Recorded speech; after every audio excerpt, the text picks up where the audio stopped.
ప్రపంచంలో అత్యంత ఎక్కువసేపు వరకు శ్వాసని ఆపిన వ్యక్తిగా అలెక్స్ ప్యాండ్రిన్కి రికార్డు ఉంది. ఈయన తన శ్వాసని దాదాపు 24 minutes 3 seconds వరకు ఆపగలిగాడు. ఇదే ప్రపంచంలో గిన్నెస్ వరల్డ్ రికార్డుగా కూడా ఉంది. కానీ మనం ఇంతసేపు ఆక్సిజన్ లేకుండా ఉండగలగాలి అన్న ఆలోచనని కలలో కూడా చేయలేము. మనం 2 or 3 minutes పాటు ఆక్సిజన్ తీసుకోకుండా ఉండటం దాదాపు ఇంపాసిబుల్. అలాంటిది 24 minutes పాటు అంటే అది ఆలోచించడమే వేస్ట్ ఆఫ్ టైం లాంటిది. కానీ మనలో ప్రతి ఒక్కరూ 5 సెకండ్ల పాటు మాత్రం ఖచ్చితంగా శ్వాసని ఆపుకోగలం, అది కూడా ఎలాంటి ఇబ్బంది లేకుండా. ఇప్పుడు మెయిన్ పాయింట్కి వద్దాం. ఇందాక నేను చెప్పిన ఈ 5 second ఆక్సిజన్ భూమిపై ఉన్న ఆక్సిజన్ మొత్తం 5 seconds పాటు మాయమైపోతే ఇలాంటి ఒక సిచ్యువేషన్లో ఏం జరుగుతుందో తెలుసా? ఇది విన్నాక మీలో ప్రతి ఒక్కరికి ఈ ఆలోచన అయితే వచ్చి ఉంటుంది కదా, కేవలం 5 seconds వరకే కదా, ఇంత తక్కువ టైం వరకు ఆక్సిజన్ మాయమైపోతే ఏమవుతుంది? మహా అయితే కాసేపు శ్వాస తీసుకోవడానికి ఇబ్బంది కలుగుతుంది అంతే. కానీ ఫ్రెండ్స్, నిజమేంటంటే ఈ 5 seconds పాటు మాత్రమే ఆక్సిజన్ మాయమైతే జరిగే సంఘటనల్ని అండ్ ఆ దారుణమైన సిచ్యువేషన్ని ఇమాజిన్ కూడా చేయలేము. మీకు ఈ విషయం తెలుసా? కాంక్రీట్ అండ్ సిమెంట్ వీటి పార్టికల్స్ కలిసి ఉండాలంటే ఆక్సిజన్ అవసరం అవుతుంది. కానీ ఏ టైంలో అయితే ఎర్త్ పై నుండి ఆక్సిజన్ మాయమైపోతుందో అదే టైంలో చిన్న బిల్డింగ్స్ దగ్గర నుంచి ఉచ్ ఖలీఫా వరకు అన్ని బిల్డింగ్స్ ఈ ఆక్సిజన్ లెస్ కారణంగా కూలిపోతాయి, కొలాప్స్ అయిపోతాయి. మీరు 2 ఇనుప రాడ్స్ని ఒక్క దగ్గరికి తెచ్చినప్పుడు ఎప్పుడైనా అవి అతుక్కున్నాయా? అదేమైనా మ్యాగ్నెట్ అతుక్కోవడానికి అని అనిపిస్తుంది కదా. కానీ ఈ స్టీల్స్ అతుక్కోకుండా ఉండడానికి వాతావరణంలో ఉన్న ఆక్సిజన్ ప్రెషర్ అనేది హెల్ప్ అవుతుంది. ఈ ఆక్సిజన్ ప్రెషర్ వల్లే ఇవి అతుక్కోవు. మీకు అర్థమయ్యేలా చెప్పాలంటే భూమిపై ఉన్న అన్ని మెటల్స్ పై ఆక్సిజన్ యొక్క లేయర్ ఉంటాయి. ఇది మన కళ్ళకైతే కనిపించదు, కానీ ఇది ఖచ్చితంగా ఉంటుంది. ఈ లేయర్ ఒక మెటల్ని ఇంకో మెటల్కి దూరంగా ఉంచుతుంది. కానీ ఎప్పుడైతే ఆక్సిజన్ ఉండదో ప్రపంచంలో ఒక్కదాన్నొక్కటి టచ్ అయి ఉన్న మెటల్స్ అన్నీ అక్కడే వెల్డ్ అయిపోతాయి. అండ్ ఈ రీజన్ వల్లే ప్రపంచంలో ఉన్న అన్ని కన్స్ట్రక్షన్ సైట్స్ దగ్గర నుంచి ఫ్యాక్టరీస్ వరకు ఎంతో విధ్వంసం జరుగుతుంది. వాటర్ యొక్క కెమికల్ ఫార్ములా అయితే మనందరికీ తెలుసు. దానిలో 2 ఆక్సిజన్ పార్టికల్స్ అండ్ ఒక హైడ్రోజన్ పార్టికల్ ఉంటుంది. అండ్ ఈ H2O నుండి మనం ఆక్సిజన్ని తొలగించినట్టయితే, అంటే మనం తొలగించాం, ఈ ఆక్సిజన్ మాయమైపోతే ఆ మిగిలిన హైడ్రోజన్ మొత్తం ఎవాపరేట్ అయిపోయి వాతావరణంలోకి వెళ్ళిపోతుంది. హైడ్రోజన్ గ్యాస్గా మారుతుంది. ఈ హైడ్రోజన్ అన్నింటికంటే తేలికగా ఉండే వాయువు కాబట్టి ఇది అలా పైకి వెళుతూ డైరెక్ట్ స్పేస్లోకి వెళ్ళిపోతుంది అండ్ మళ్ళీ తిరిగి ఎప్పటికీ భూమిపైకి రాదు. ఆఫ్టర్నూన్ సన్ రైజ్ ఉన్న టైంలో ఆక్సిజన్ మాయమైపోతే స్కై అండ్ నేచర్ ముందు ఉన్న దానికంటే కూడా ఇంకా ఎంతో డార్క్గా మారుతుంది.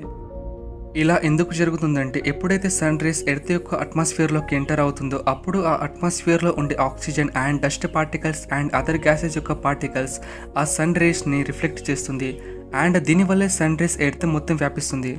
మీ మైండ్లో ఇప్పుడే డౌట్ రావచ్చు, ఆక్సిజన్ లేకపోతే ఏమైంది? అట్మాస్ఫియర్లో ఇంకా dust particles and other gases యొక్క పార్టికల్స్ ఉన్నాయి కదా, ఇవి కూడా లైట్ని రిఫ్లెక్ట్ చేస్తాయి కదా అని. ఇవన్నీ లైట్ని రిఫ్లెక్ట్ అయితే చేస్తాయి, కానీ ఫస్ట్ ఉన్న దానికంటే ఈ రిఫ్లెక్షన్ కొంచెం తక్కువగా ఉంటుంది. ఈ రిఫ్లెక్షన్ ఎలా ఉంటుందంటే లైట్ అనేది ఒక పాయింట్ సోర్స్, అంటే ఒక బిందు దగ్గర నుంచి, సింపుల్గా చెప్పాలంటే టార్చ్ లైట్ దగ్గర నుంచి వస్తున్న లైట్ లాగా ఉంటుంది. ఇది చూడడానికి చాలా వింతగా ఉంటుంది. ఒక నార్మల్ అండ్ చిన్న అగ్గిపుల్లని వెలిగించాలన్నా కూడా ఆక్సిజన్ అవసరం ఉంటుంది. అంటే మనం చూసే ఫైర్ అనేది అట్మాస్ఫియర్లో ఉన్న ఆక్సిజన్ యొక్క కెమికల్ రియాక్షన్ వల్ల ఈ ఫైర్ ఏర్పడుతుంది.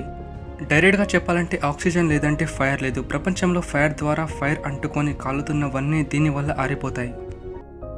అండ్ దీనితో పాటు ఈ ప్రపంచంలో ఫ్యూయల్ ద్వారా నడిచే అన్ని వెహికల్స్, ఆటోమొబైల్స్ అన్నీ ఆక్సిజన్ లేకపోవడం వల్ల ఇవన్నీ నడవడం ఆగిపోతాయి. ఇలా ఎందుకు జరుగుతుందంటే అన్ని వెహికల్స్ల యొక్క ఇంజన్ పనిచేయాలంటే ఆ ఇంజన్లో కంబర్షన్ జరగాల్సి ఉంటుంది. ఈ కంబర్షన్ ఆక్సిజన్ ఉంటేనే జరుగుతుంది. కానీ ఆక్సిజన్ లేకపోతే అన్ని కార్స్, బస్సెస్, పెట్రోల్తో నడిచేవన్నీ పనిచేయడం ఆగిపోతాయి. అండ్ ఆకాశంలో ఎగిరే ఏరోప్లేన్స్, హెలికాప్టర్స్ల ఇంజన్ ఆగిపోయి అవి ఎర్త్పై వచ్చి క్రాష్ అవ్వడం జరుగుతుంది. ఒక యావరేజ్ పర్సన్ యొక్క బాడీలో 70% వరకు వాటర్ ఉంటుంది అండ్ ఇదే వాటర్లో ఆక్సిజన్ కూడా ఉంటుంది. ఈ ఆక్సిజన్ కూడా మాయమైతే ఎర్త్పై ఉన్న వాటర్తో ఏం జరిగిందో సేమ్ మన బాడీలో కూడా ఇదే జరుగుతుంది. మన హ్యూమన్స్లో ఉన్న స్పెషాలిటీ ఏంటంటే మనం ఆక్సిజన్ లేకపోవడాన్ని ఫీల్ అవ్వలేము. అంటే ఊపిరితిత్తులతో కనెక్ట్ అయి ఉన్న ఎలాంటి ప్రాబ్లమ్స్ని మనం నోటీస్ చేయలేము. అండ్ అదే టైంలో మన బాడీలో కార్బన్ డైఆక్సైడ్ పర్సెంటేజ్ ఎక్కువ అయినట్టయితే మనకు అప్పుడు శ్వాస తీసుకునే ఇబ్బంది రావచ్చు. మన ఇయర్లో ఉండే ఎయిర్ డ్రమ్స్ కూడా పనిచేయాలంటే ఆక్సిజన్ అవసరం ఉంటుంది. ఏదైనా సౌండ్స్ని వినేటప్పుడు ఆక్సిజన్ ప్రెషర్ కూడా యూస్ అవుతుంది. కానీ ఈ ఆక్సిజన్ ప్రెషర్ అనేది ఇప్పుడు మునుపటి కంటే 20% వరకు తగ్గుతుంది. ఈ ఎయిర్ ప్రెషర్ డిఫరెన్స్ అనేది సడన్గా జరుగుతుంది కాబట్టి మన ఎయిర్ డ్రమ్స్ ఈ ప్రెషర్ని తట్టుకోలేవు. ఈ ఎఫెక్ట్ ఎలా ఉంటుందంటే మిమ్మల్ని సీ వాటర్ లెవెల్ నుండి మౌంట్ ఎవరెస్ట్ పైకి సడన్గా టెలిపోర్ట్ చేస్తే ఎలా ఉంటుందో ఇది కూడా సేమ్ ఆ టైప్లోనే ఉంటుంది. మీరు ఎప్పుడైనా సీ లోపల స్కూబా డైవింగ్ చేసేటప్పుడు మీ ఇయర్ బ్లాక్ అవ్వడం అయితే నోటీస్ చేసి ఉంటారు కదా. సేమ్ ఆక్సిజన్ లేకపోతే కూడా ఇలాగే ఫీల్ కలుగుతుంది. కానీ ఇంటెన్సిటీ మాత్రం చాలా ఎక్కువగా ఉంటుంది. ఇంత తక్కువ టైంలో ఇంత ఎక్కువగా జరిగిన ఎయిర్ ప్రెషర్ డిఫరెన్స్ని మన చెవుల యొక్క ఎయిర్ డ్రమ్స్ తట్టుకోలేవు. అండ్ మీ చెవుల పరదలు పగిలిపోతాయి. అట్మాస్ఫియర్లో ఉన్న ఓజోన్ లేయర్ అంటే O3, ఈ లేయర్ మనల్ని సన్ యొక్క రేస్ అండ్ రేడియేషన్ అండ్ ఎంతో డేంజరస్ అయిన యూవీ రేస్ నుండి ఇది మనల్ని ప్రొటెక్ట్ చేస్తుంది.